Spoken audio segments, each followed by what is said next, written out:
Every year, the gaming industry spends billions of dollars giving us the same three things: battle royales, extraction shooters, and open world games where you punch trees for wood. But while everyone else is fighting for the next Fortnite, a tiny corner of the internet is doing, well, this. And today, we're talking about a market that is niche, absolutely obsessed, and surprisingly profitable. We're talking about storm chasers. And trust me, the people who are playing these games, they're not just here for the weather. First, let's get specific. There are 11 storm chasing games on Steam. The core loop is consistent across all of them.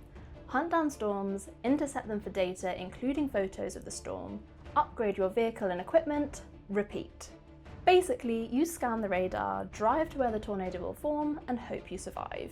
But while the loop is the same, the players are looking for two completely different experiences. First, you have Radar Ron. Ron is a 34-year-old who plays these games to roleplay as a field scientist. He spends the first 20 minutes of the session just sitting in the parking lot, analysing wind shear vectors. For Ron, the thrill isn't just seeing the tornado, it's predicting it. He wants to read real Doppler radar and he wants to coordinate with his friends like a professional response team. Ron might also be interested in that game with the really long name.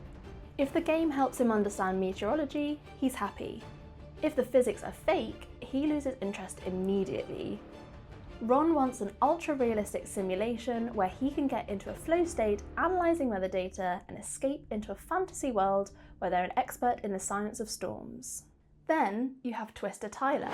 Tyler is 21 and he wants the movie experience. He's not interested in reading charts or waiting 20 minutes for a cloud to form. He wants to jump in, drive fast, and see the destruction. He wants Sharknado without the sharks. He wants the visual of a massive wedge tornado without the homework of forecasting it. He wants to be Glenn Powell in Twisters. And this is the key insight.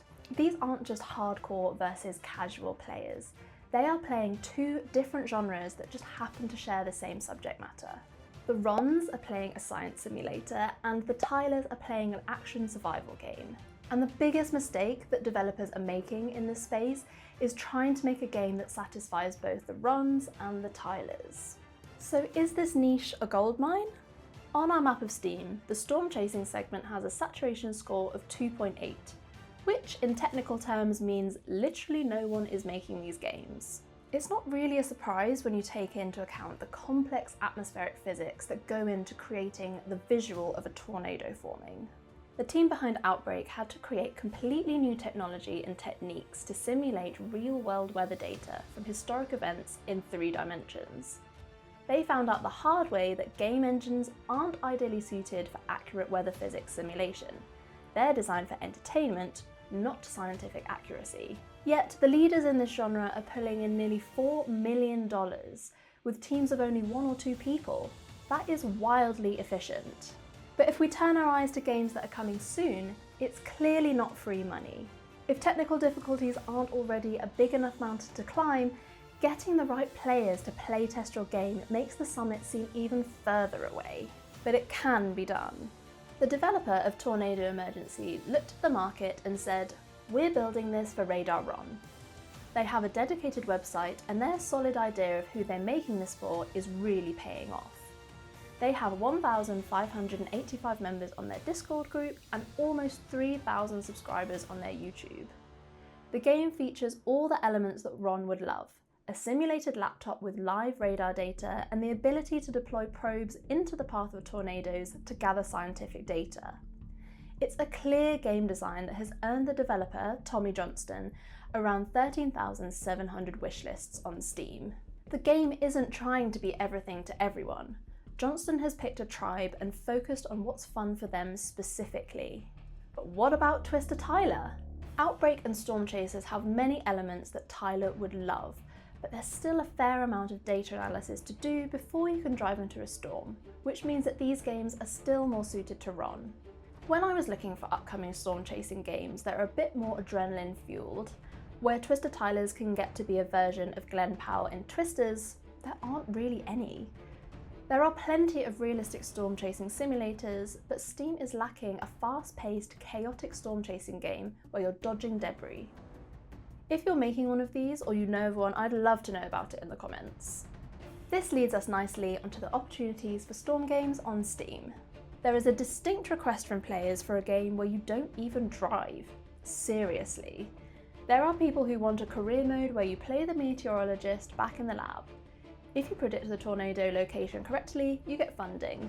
If you fail, you get fired. It's papers please, but for weather. Players want an asymmetric multiplayer. One player drives and the other player is in a windowless room looking at satellite feeds, guiding them via radio. It's the ultimate trust exercise. If your navigator messes up, you die. Perfect for ruining friendships. The chase ends, but the science doesn't. There's a real opportunity for a game about walking through the rubble after the storm and rating the damage. It's dark, it's scientific, and Ron would absolutely love it. And for Tyler? In this gap, the scenario goes something like this. You're an Amazon driver. You have a package to deliver in 30 minutes. There is an F5 tornado in the way. Do you take the detour or do you punch it? The storm is just an obstacle to your capitalism. For this gap, the town has been destroyed by a tornado. You have a winch and a 4x4 and 10 minutes to drag people out of ditches before the next wave of stormy destruction hits. It would be pure arcade hero fantasy. Let's be honest, people love watching these games on TikTok. So give players a direct mode and the powers of God. Spawn a tornado, place the cameras, destroy the city, hit export. Think the headliners with tornadoes instead of monsters. Here's the bottom line, the storm chasing market is hungry. Ron is begging for a simulation that respects his intelligence, and Tyler just wants to drive a truck into a hurricane. If you try to please both, you lose. But if you pick one and go all in, there is a goldmine waiting. At Game Oracle, we find gaps like these every day, so if you want to know what else the market is missing, then subscribe to our YouTube channel and go and check out our platform. Go and make the storm game that either Ron or Tyler deserve. Thanks for watching.